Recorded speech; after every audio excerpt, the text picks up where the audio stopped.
माझा परिचय श्री पुंजाराम वैतागराव नेमाडे, अध्यक्ष श्री विठोबा संस्थान उर्फ श्रीकृष्ण अवधूत बुवा संस्थान श्री क्षेत्र सावंगा विठोबा, पोस्ट मालखेड रेल्वे, तालुका चांदूर रेल्वे, जिल्हा अमरावती। श्री विठोबा संस्थान उर्फ श्रीकृष्ण अवधूत बुवा संस्थान हे महाराष्ट्रात नव्हे तर महाराष्ट्राच्या बाहेरच्या क्षेत्रामध्ये प्रसिद्ध तीर्थक्षेत्र असून या संस्थानचा 450 वर्षापूर्वीचा इतिहास आहे। हे संस्थान भाविकांचं श्रद्धास्थान असून या ठिकाणी कोणत्याही प्रकारचा बुवाबाजीचा प्रकार किंवा कोणत्याही प्रकारची अंधश्रद्धा म्हणून या ठिकाणी या संस्थांमध्ये कोणत्याही प्रकारचा इथं प्रकार दिसून येत नाही।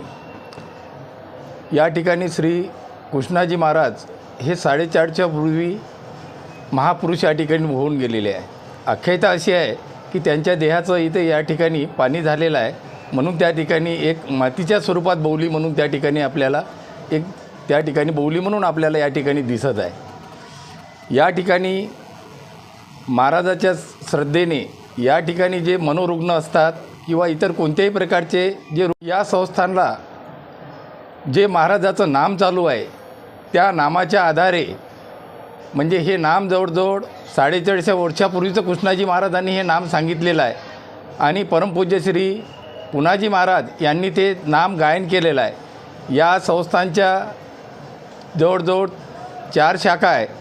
एक कारल्यालासुद्धा एक महाराजाचे भक्त आहे, सावंग्यामध्ये पुनाजी महाराजसुद्धा भक्त होते महाराजाचे। त्यानंतर हेंगडूजी बुवा एक आरवीमध्ये जळगाव हेंगडूजी बुवा आहे। त्यानंतर राजूरवाडीला बाळाजी पाटीलसुद्धा एक भक्त होऊन गेलेला आहे। आणि या संस्थांच्या ज्या परंपरा आहे, रूढी परंपरा, वर्षभर या ठिकाणी अमावस्या 12ही अमावस्याला या ठिकाणी उत्सव होतो। त्यानंतर या ठिकाणी वर्षातून सर्वात मोठी गुढीपाडवा एक यात्रा आहे, त्यानंतर दसरा एक यात्रा आहे। 40 दिवसाच्या या ठिकाणी श्रावण महिना, कार्तिक महिना, पौष महिना आणि चैत्र महिना 40 दिवस अखंड भजनाचे कार्यक्रम या ठिकाणी चालू असतात। सर्वात मोठा उत्सव हा गुढीपाडवा उत्सव या ठिकाणी साजरा केला जातो। हा यावर्षीचा गुढीपाडवा उत्सव हा दिनांक 18 मार्च 2026 ते 27 मार्च 2026 या कालावधीमध्ये संस्थांच्या वतीनं विविध कार्यक्रमांनी साजरा केला जात आहे। आज या ठिकाणी गुढीपाडवाच्या मुहूर्तावर महाराजांच्या दोन्ही झेंड्यांना नवीन खोड चढवल्या गेलेली आहे आणि या कार्यक्रमाला महाराष्ट्रातून नव्हे ते महाराष्ट्राच्या बाहेरूनसुद्धा भाविक भक्त लाखोच्या संख्येने या ठिकाणी साक्षी असतात।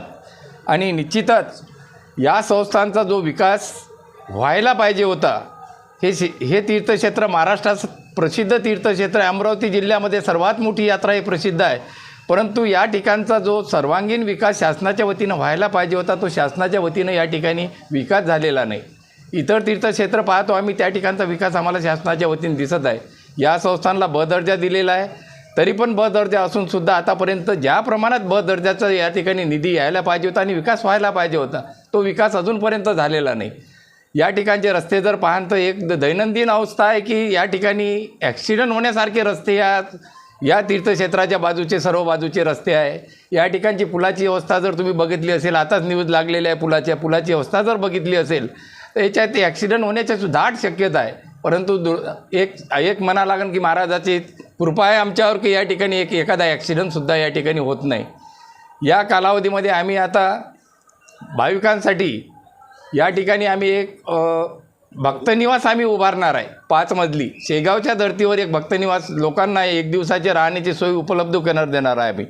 त्यानंतर या ठिकाणी एक येणारे जे भाविक भक्त आहेत त्यांच्यासाठी आम्ही प्रसादालय सुरू केलेलं आहे। दररोज या ठिकाणी बाहेरगावचे भाविक 100च्या वर संख्येनं दैनंदिन 100च्या वर संख्येने राहतात। अमावस्याला 500 ते 600 भाविक या ठिकाणी येतात आणि अमावस्याला बुधवारला आणि रविवारला 500 ते 600 भाविक येतात आणि अमावस्येला 2000 भाविक या ठिकाणी दर्शनाकरता येतात। त्यांच्या महाप्रसादाची व्यवस्था आम्ही संस्थांच्या वतीनं करीत आहे। दैनंदिन आमचं 12 ते 2 टाईम आम्ही या ठिकाणी प्रसाद भोजन व्यवस्था या ठिकाणी केली आहे। 12 ते 1:30 आणि 8 ते 9:30 अशी आम्ही या भाविकासाठी बाहेरगावच्या व्यवस्था केलेली आहे।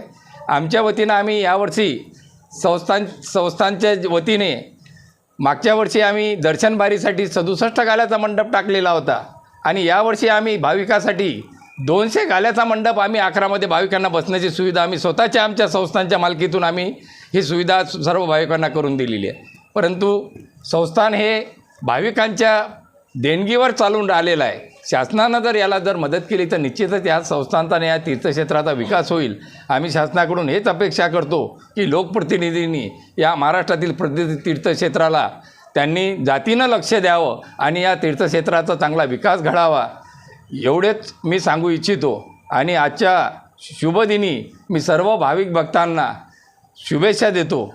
जय अवधूत.